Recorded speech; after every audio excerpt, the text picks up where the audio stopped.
بيعمل دايت ايه السناك اللي ياكله وسط اليوم، خصوصا لو مطلوب منه ياكل فاكهه، ياكل مكسرات مثلا. ايه رايكم بقى لو عملنا كل الحاجات دي، الفاكهه، المكسرات، الفايبر، ولميناهم كلهم في حاجه واحده بس، المافنز دي. المافنز دي لسه طالعه حالا من الفرن، ريحتها في منتهى الجمال، خفيفه جدا جدا، صحيه جدا جدا، وما فيهاش ولا نقطه سكر ولا نقطه دهون ولا زيت ولا اي حاجه. تحبوا تعرفوا معموله ازاي؟ تعالوا احكي لكم عملتها ازاي.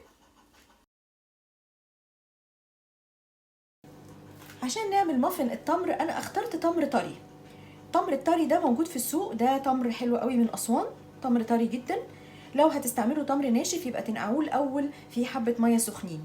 كل ما في الموضوع بنقشر التمر، بس ننتبه لحاجه مهمه قوي، احيانا بيبقى فيه قشره لازقه على التمر من بره، نحاول ان احنا نشيلها. واحيانا برضو بيبقى فيه قشره جوه داخليه على البذره من جوه، برضو لو كانت فيه موجوده ننتبه ونشيلها. وبعد كده بالسكينه هحاول ان انا افرمه يعني لحتت صغيره.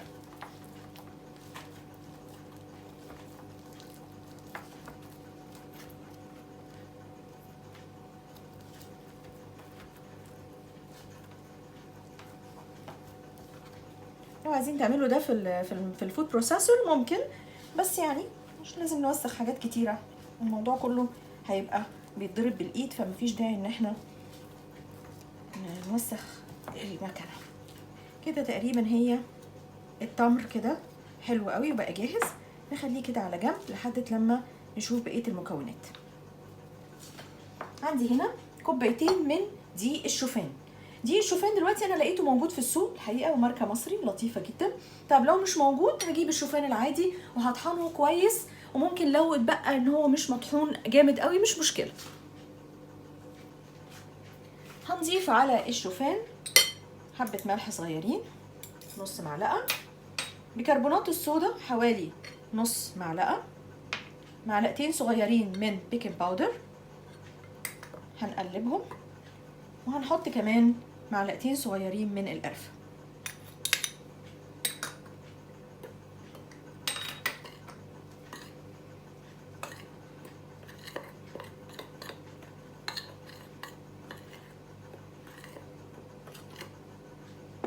نضيف التمر مع الشوفان،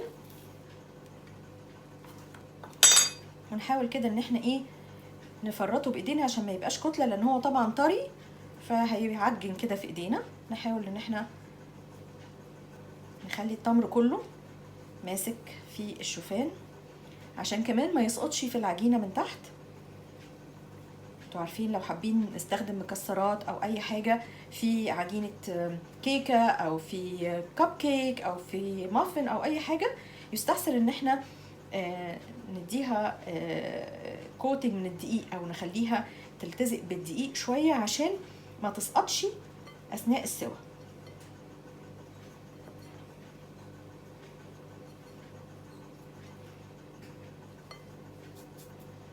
نسيب ده على جنب، ونجيب هنا هنحط بيضتين الفانيليا، دي معلقه من دبس التمر، وده السكر الوحيد اللي احنا هنستخدمه في الوصفه الصحيه اللذيذه دي.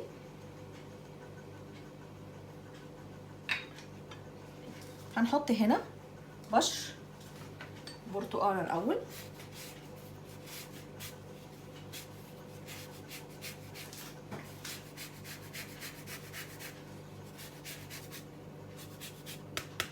بعد كده هنعصر البرتقانه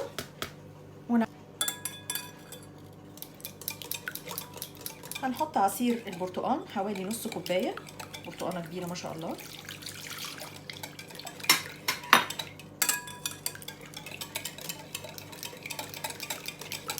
هنحط حوالي نص كوبايه لبن برضه.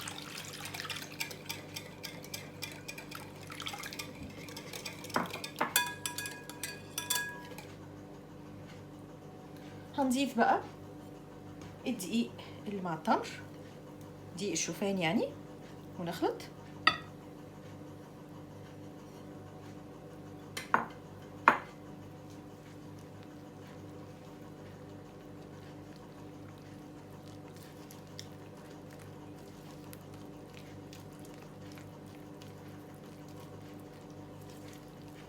اهم حاجه ان احنا ما نعملش اوفر ميكسنج. يعني ايه اوفر ميكسنج؟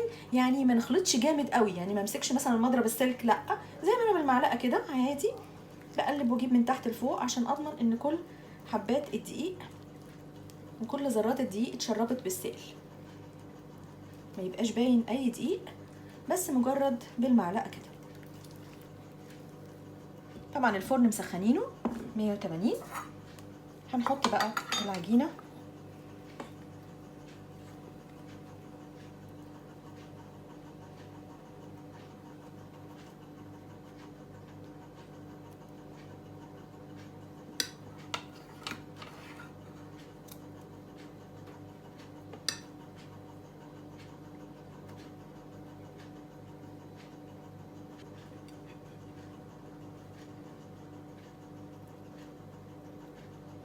طبعا واضح ان العجينه دي تكفي مثلا تقريبا 8 مافنز، بس انا للاسف دورت على الصينيه الكبيره بتاعتي ما لقيتهاش، فانا دول بقى هبقى هخبزهم بعد كده.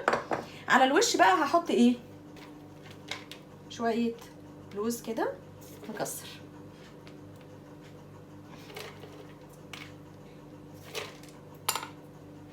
هنخبزها لمده 20-25 دقيقه تقريبا، ونشوف هتبقى شكلها ايه بعد كده. عايزه اقول لكم بقى ان الريحه جايباني من اخر الدنيا، ومنظر بقى المافنز. بصوا بقى، بصوا بقى المنظر، حاجه في منتهى الجمال. يعني بصراحه لونهم وشكلهم وريحتهم حاجه، نفسي بس اوصل لكم الريحه، تجنن ريحه البرتقال والتمر.